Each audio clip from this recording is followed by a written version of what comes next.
Con muốn hỏi con gái của em gái con, sinh năm 2008 tuổi Tý. Sinh năm 2008 tuổi Tý. Muốn hỏi về gì? Nói đi. Cháu ấy không nói chuyện. Có một người đàn ông gầy đang bám trên người cháu gái. Người qua cố tóc bạc. Thầy không rõ ông ấy là ai. Đàn ông gầy, gò má mỏng, tóc bạc. Đi hỏi lại đi, nỗ lực niệm ngôi nhà nhỏ cho ông ấy là niệm 69 tờ trước, 69 tờ ngôi nhà nhỏ. Thầy nói với con điều này.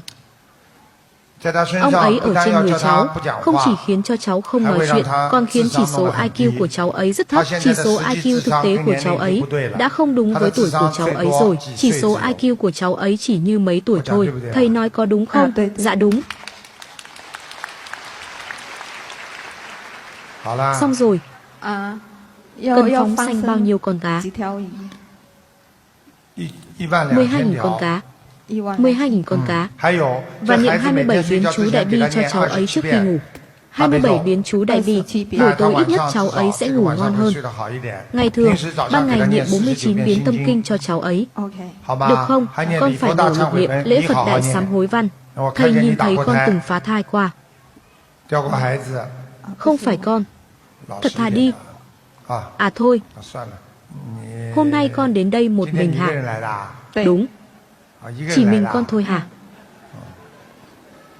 Thầy đều nhìn thấy khi con sảy thai.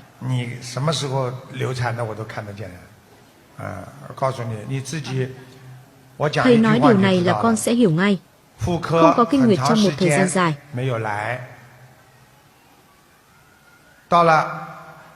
Tại sao trong một thời gian dài không có kinh nguyệt, cuối cùng có lại rồi thì đã bị sảy mất?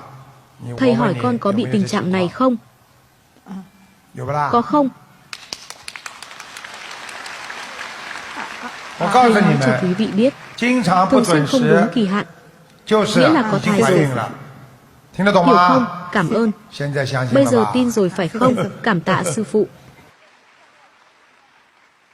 Nam mô Quan世音菩萨，把幸福来挥洒，远方心同心献。